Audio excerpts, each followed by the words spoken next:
living systems, from the simplest microbes to fungi, plants, and animals, are incredibly complex chemical systems.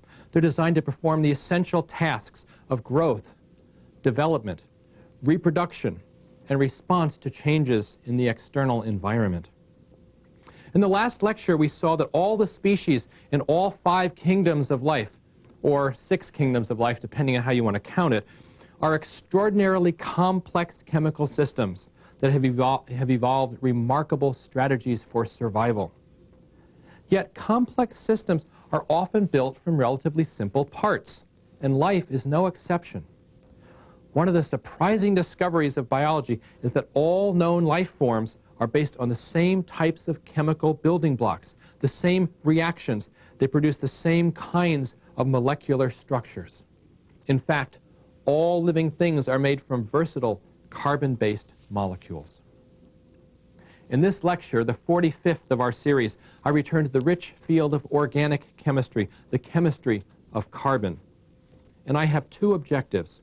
First, we'll see that all of life's molecular building blocks share 4 common characteristics. First, they're all carbon-based. They're all organic molecules. Second, they're all composed of just a few different elements. Third, they are modular in design. And fourth, their function depends on their shape. Then we're going to look in some detail at 2 important classes of biomolecules: the carbohydrates, which include sugars and starches and cellulose, and lipids, which encompass all the fats, oils, and cell membranes. By way of introduction, let's consider our daily diet, a diet rich in the molecules of life. To get a feeling for some of life's essential chemicals, take a look at the nutrition facts, the information on the side of the packaging of any favorite breakfast or snack food. You'll see several different categories. You'll see calories. That tells us the energy content of the food. We need energy to do work, to breathe, to move, to think. We need calories. Data are also provided for total fat, as well as details on the kind of fat. You'll see lines like saturated, unsaturated, polyunsaturated, or monounsaturated. Other entries include total carbohydrate, protein, and a variety of vitamins and minerals. All of these chemicals represent the raw materials from which our bodies are composed. I want you to think about the chemicals of life. Living organisms, they contain an amazing variety of materials: wood, muscle, seeds, skin, leaves, blood, bone, countless others. How are these chemicals related? In what ways are they similar to each other? In the early 19th century, conventional wisdom held that the molecules of life were formed by their own rules, perhaps governed by a life force, so that organic molecules were inherently different from inorganic molecules. That perception changed in 1828 when the German chemist, mineral collector, and gynecologist Friedrich Wöhler, who lived from 1800 to 1882, was able to demonstrate that organic molecules, those based on carbon, are no different in principle from any other chemicals. What Wöhler did is he combined common laboratory chemicals, the cyanic acid, with ammonia, and he produced urea, which is found in the kidneys and in urine. He had thus demonstrated the ordinariness of this organic molecule, and by extension, all organic molecules. In the letter announcing this important discovery to the scientific community, Wöhler wrote, quote, "I can no longer, as it were, hold back my chemical urine, and I have to let out that I can make urea without needing a kidney, whether of man or dog." Not the typical prose of a scientific article, but I'm sure it amused his contemporaries. Studies of life, coupled with a growing understanding of the principles of organic chemistry, eventually led to the realization that all of life's varied chemicals, all of these substances are constructed from a few different molecular building blocks, and they share those 4 essential characteristics. First, life is based on carbon. As I talked about in lecture 22, carbon atoms usually bond covalently to 4 other electrons, 4 other atoms that give carbon the extra 4 electrons it needs to achieve the magic number of 10. This occurs because carbon is element 6. It needs the 4 electrons. 6 plus 4 is 10, as you remember from that lecture. This feature allows carbon to form chains, rings, branches, in almost any imaginable arrangement because carbon can link to itself. Now recall that hydrocarbons, the simplest of the carbon-based molecules, are compounds of carbon and hydrogen. That is hydrogen element 1. Each hydrogen atom forms a covalent bond, a single bond with carbon, and shares therefore a pair of electrons with the carbon. We then have carbohydrates, recall. Carbohydrates are compounds of carbon, hydrogen, and oxygen. And oxygen, which was element 8, wants to form a double bond. So it forms a double bond with carbon, or it shares one pair of electrons with carbon and one with hydrogen, for example. The second characteristic shared by all of life's molecules is that it's formed from just a few different elements. Almost 2/3 of the atoms in living organisms are hydrogen. 1/4 are oxygen. About 1/8 are carbon. And together, hydrogen, oxygen, and carbon comprise more than 98% of all the atoms in living things. The next most abundant element is nitrogen, forming about 1.1% of life's atoms. Then comes phosphorus. Phosphorus, which is essential for ATP, remember the energy molecule. That's about 0.2% of most living things. There are dozens of other elements that are required in very small amounts for life, but they account for less than 0.5% of all the mass of all the elements that are contained in living things. Now, the third characteristic of life is that life's molecules are modular. They use the modular construction. Now, it might be possible to assemble every one of the molecules we need in life independently from scratch, developing the best combination of atoms for that purpose, in such a way that the components of one molecule are completely different from the components of all the other molecules. But in life, as in commerce, as in industry, that's a very inefficient process because custom making every part is expensive. Rather, what life does is make most of its chemicals from a few relatively simple building blocks. And this strategy is exactly the same as that of modern architects who rely on standard building materials. They use bricks, they use beams, they use standard size windows and doors, light fixtures, and so on. And then you can use these simple building blocks, the standard ones, to construct an almost infinite variety of different kinds of houses and stores, shops, office buildings, and so forth, just by putting them together in different ways. That's called modular construction. Using these few basic construction materials, buildings are much faster and they're much cheaper to build and design, rather than designing every particle from scratch. Now, modularity does not imply simplicity. You can design a building of great complexity, of almost any size and any shape, from the components that are available, bricks and mortar and wood beams and so forth. I want you to remember that modularity is not just restricted to the molecules of life. Even atoms are modular in a sense. Atoms use protons and neutrons and electrons to build up all the different elements of the periodic table. So modularity is a fundamental aspect of nature at all different scales. A fourth characteristic of life is that the function of life's molecular building blocks depends on their shape, their three-dimensional shape. There's a real analogy here to tools. A screwdriver, a hammer, a saw work because they have specific shapes that are suited to their function. Life has to manipulate atoms. It has to gather energy. In so much the same way at a molecular level, you have molecules whose function is suited to their purpose is suited to their function because they have the appropriate shape. Now remember, atoms themselves don't have a shape. They don't have a specific shape. They're normally considered to be more or less spherical collections of electrons. But if you cluster lots of atoms together, you can develop a three-dimensional shape that has a specific function. For example, a long fiber, or a rounded globule, or some more complex shape, as we'll see, that serves a specific function. All chemical reactions result from the rearrangement of electrons among atoms. So if a specific reaction is to take place, you need to have the atoms positioned appropriately adjacent to each other, opposite each other, so those atoms can interact. And that's one of the ways that shape becomes so important. You can't have atomic interactions without having appropriate shapes. If two molecules are to link together to form a polymer, for example, then you need to have the appropriate ends of the two molecules lined up and come into contact so that they can join. So it's the geometrical shape of a molecule that determines how it interacts with adjacent molecules, how chemistry proceeds. Let's summarize these 4 points again. Molecules of life show 4 basic characteristics. They're backbones of carbon. They're carbon-based. 2, they're composed of just a few elements. 3rd, that they are modular in design. And finally, shape determines their function. We could, in principle, design an essentially infinite number of molecules according to the 4 characteristics I've just described. That is, there's an infinite number of carbon-based molecules that are chemically simple, that are modular, where the shape could determine their function. But it turns out that only 4 different kinds of molecules are common and form the majority of the chemicals in most cells.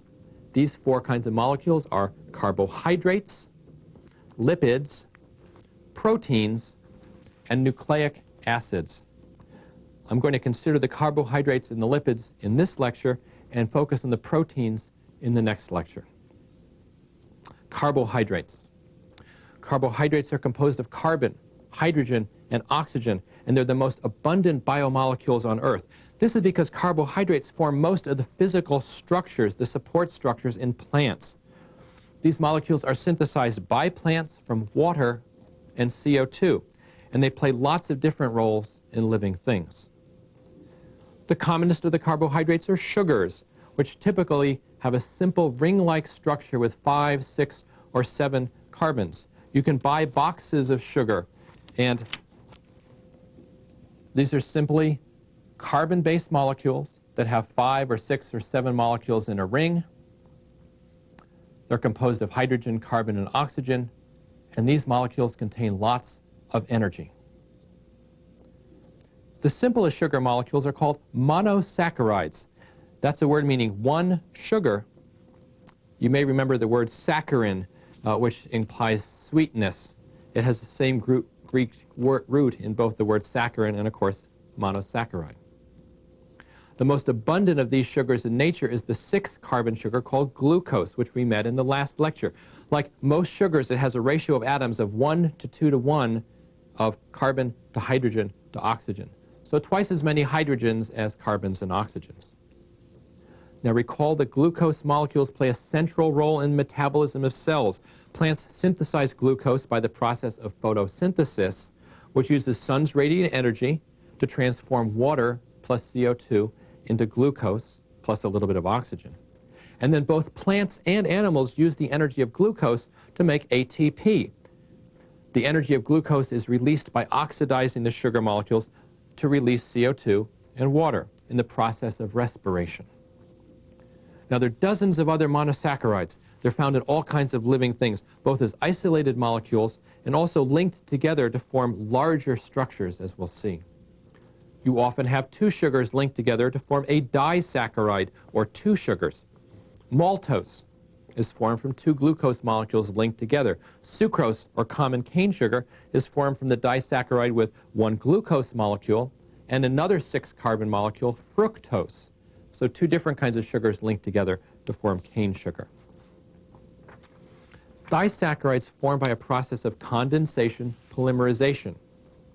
You remember that as one of the kinds of polymerization reactions we talked about. When an OH group from one sugar reacts with an H of another sugar, you form an H2O molecule. The H2O molecule goes off, and a carbon-oxygen-carbon bond forms between the 2 sugars. The result of this reaction is a molecule with 2 joined rings, each with 6 sugars often. Then we have polysaccharides. Polysaccharides are made of many sugars. They're long polymer chains that are formed from hundreds or sometimes thousands of sugar molecules. They can be formed from 1, 2, or many different kinds of sugars being linked together.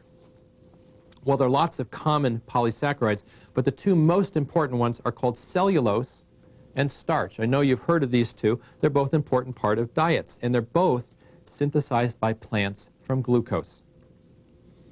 Both of these polymers serve kinds of structural roles in plants, but they use very different kinds of sugar-sugar linkages that they're bond together differently, and so starch and cellulose have different physical properties. Starch includes an extensive glucose network of chains and branches with single COC bonds that link each of these units to each other. Now, COC bonds are somewhat flexible, so starch is not a really strong structural material. In fact, it's rather soft. It forms larger, bulky structures in many plants. Because the COC bond is not very strong, we have digestive enzymes in our own stomach. Humans and other animals can break down starch, therefore, into individual glucose molecules. So starch, a form of carbohydrates, is a good energy source. When you talk about eating pasta or carbing up, you're talking about basically eating a supply of glucose molecules. The glucose molecules can thus be used for food. One of the real classic examples of a starch is the potato. And potatoes, sort of bulky masses, somewhat soft, a great source of energy which can be released over time because you gradually split glucose molecules off the end of these long polymers that form the solid mass of the potato. Cellulose is also a polysaccharide of glucose, typically with on the order of 10,000 to 15,000 individual sugar molecules linked end to end. The bonding and its physical properties, however, are very different from starch. In cellulose, each pair of glucose molecules forms a three-way bond, not just a single COC bond, but in addition to the COC bond, you also have two strong hydrogen bonds that link up. So it's like a three-way linkage. There are three bonds together that form in cellulose. This means that the cellulose bond can't bend, it can't twist. If you have a single bond, it's fairly easy to twist. But that three-way bond with two hydrogens and one COC bond together forms a strong structure.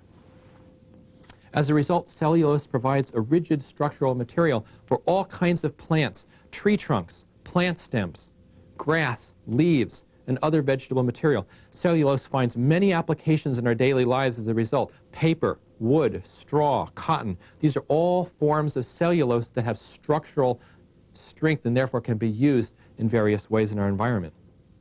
We can also eat cellulose. Celery, for example, is a very pure form of cellulose, and it has the kinds of fibers and stems that you associate. If you break cellulose, you can hear that breaking because you're breaking lots of those sugar-sugar bonds. And there's a major structural difference we see here between the glucose that links together as cellulose in celery and the glucose that links together with single bonds in starch, such as a potato. If you slice a potato, it's very easy to slice through, and you see that soft structure. It would be hard to make a tree trunk out of something like a potato. But celery has a much stronger linkage. And you see those fibers that extend up through the celery, the fibers which show you the very strong bonds in these polymers of cellulose. I've been told, and I'm inclined to believe it, that celery is such pure cellulose that you can eat it and not gain any calories. In fact, it costs you more energy to eat celery than you can get from it. And this is because we can't digest the bonds in celery. Those triple bonds in celery can't be broken down by any enzyme in our stomach. So celery and other forms of fiber in our diet pass right through. Now, there are a few organisms that can dissolve this. For example, wood-eating termites and grass-eating grazing animals, they rely on microorganisms in special chambers in their bodies which produce a special enzyme called cellulase, and that actually attacks these cellulose bonds, the glucose-glucose bonds. But we don't have those, so we cannot digest the cellulose. Once the cellulose bonds are broken, animals like cows and termites can just use the glucose molecules as we would use any sugar molecule. Even though we can't digest it, cellulose does play a role in the human diet as fiber. If you look at the side of food packaging, you'll often see fiber listed under the heading of carbohydrates or other carbohydrates. And fiber sometimes is given a special line in certain kinds of brand cereals, for example. Let's review how carbohydrates fit into this 4 traits of all biomolecules. First of all, they're made of carbon backbones, typically ring structures of those individual sugar molecules. They're composed of just 3 elements, carbon, hydrogen, and oxygen. They're modular in design. All the varieties of starch and cellulose form as polymers from the simple sugar units, building up larger and larger structures from those simple units. And finally, their shape determines their function. The function of the fibers in cellulose, the function of the branch structures in starch, helps define the way they form structures in plants. The second great type of biological molecules that we're going to consider are lipids. Lipids include fats, oils, waxes, and are characterized by their insolubility in water. That's a property that makes them ideally suited to form cell membranes. This diverse group also finds use in cells as energy storage molecules. They're sometimes used as hormones that regulate the activity of organs. They're also light-absorbing pigments and other specialized functions that are performed by lipids. Lipids are made primarily from carbon and hydrogen with a little bit of oxygen. In other words, they're primarily hydrocarbons. You recall the discussion of hydrocarbons. We had long chain molecules called alkanes with carbons surrounded by hydrogen all around. Well, the simplest of the lipids are very similar to this. They're called fatty acids. They have a hydrocarbon backbone from 4 to up to 36 carbon atoms long. But at one end, instead of being terminated by a carbon with 3 hydrogen atoms, as in an alkane, you have a COOH group at that end. This forms an interesting problem because you now have one end of the molecule where there's a carbon and 3 hydrogens, and that's repelled by water. But the other end of the molecule has an O sticking off it and an OH group sticking off it, and those groups are attracted to water. So you form a bipolar molecule, a molecule in which one end is attracted to water, the other end is repelled by water. In some fatty acids, the chain of carbon atoms has only a single carbon-carbon bond, and the fatty acid is said to be saturated. Because these are straight molecules, the molecules of saturated fatty acids pack very well together. They have a relatively high melting point, relatively high boiling point, so they provide thickeners in many fatty foods such as candy bars. You've probably seen the various kinds of vegetable shortenings and so forth in which you have a thick material that basically thickens whatever you're cooking. And a material like this will typically have 30% or more saturated lipids, saturated fats. Other fatty acids may have one or more double carbon-carbon bond. Remember, you can have a carbon-carbon bond in which 2 pairs of electrons are shared, and that causes a kink in the chain. An otherwise straight chain, when you put a double bond in, suddenly has that kink. As a result, these molecules don't pack together nearly as efficiently, and they have higher melting and boiling points. A typical example would be vegetable oil. A vegetable oil which is liquid and can be used in cooking in that regard typically only has 10% saturated fats, much higher percent unsaturated fats, which gives it that liquid characteristic. In our bodies, and those of many other organisms, fatty acids provide the building blocks for fat cells. These are energy storing cells. Also, they provide insulation in many organisms. Fat cells are like tiny fuel storage tanks filled with lipids, which is basically hydrocarbon energy. The energy content of these lipids, indeed, is very similar to that of fossil fuels. If you consume more calories, more energy than you need, some of that extra energy is going to go into making fat cells, and that's how you store energy. That's what happens when you overeat, or if you have a metabolism that tends to produce fat cells spontaneously. On the other hand, if you consume less calories than you need, some of the extra fat in your body is going to be burned to produce CO2 and water and energy. Just like the first law of thermodynamics, the total amount of energy going into the system is equal to the amount of energy going out. So that's why when you exercise and diet, you can lose weight. Some of that fat cell energy is going in to the energy that you use to run your body. When we talk about lipids, we have to look at phospholipids, a vital class of lipids that are used to manufacture cell membranes. Now, a typical phospholipid molecule looks a bit like a bobby pin. It's got two long fatty acid units coming off one end, and then the other end is rounded. The exposed ends of the fatty acid are hydrophobic. That is, they have CH3 groups, but the rounded end incorporates a phosphate group which likes to have water around. So here again we have a long molecule which has one end that likes water and the other end that doesn't like water. When a large number of these phospholipid molecules are placed in water, they spontaneously rearrange themselves to reduce their energy. Now remember, energy is reduced by placing the hydrophilic end close to water and the hydrophobic end far away from water as possible. So how would you do it? Now, if you're inclined, I want you to stop the videotape right now and try something yourself. This is like a brain teaser. Take a bunch of matches, just ordinary kitchen matches, and you can imagine that the end of the match doesn't want to be near water, the end that you strike, but the wooden end, the other end, doesn't mind being near water. How would you take thousands upon thousands of matches and arrange them in a configuration so that the end that doesn't like water would be as far away from water as possible, whereas the end that does like water would be close to water? See if you can figure that out, and then come back to the tape and I'll tell you how it's done. Well, for those of you who either turned off the tape or who are now back with us, and those of you who want to keep listening, the arrangement is quite simple. The solution is to form a double layer of lipids, a lipid bilayer, with the hydrophobic ends facing inward towards each other and the hydrophilic ends that like water on the outside. This arrangement efficiently separates the insides of the cell from the outside. Now, a cell membrane is something like a liquid crystal. You have all of these molecules which themselves are not in an exact crystalline arrangement, but they all line themselves up. As soon as they're put into water, they align themselves up in this lipid bilayer, and so they have, in a sense, a two-dimensional arrangement in which the molecules are lined up in a very specific way.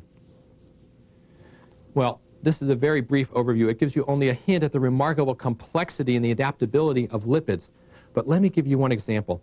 Cell membranes have to have places where raw materials can come into the cell and waste molecules are disposed of. These places are called receptors. Now, deep-sea organisms have to adapt to extremely high pressure, at which normal cells would collapse.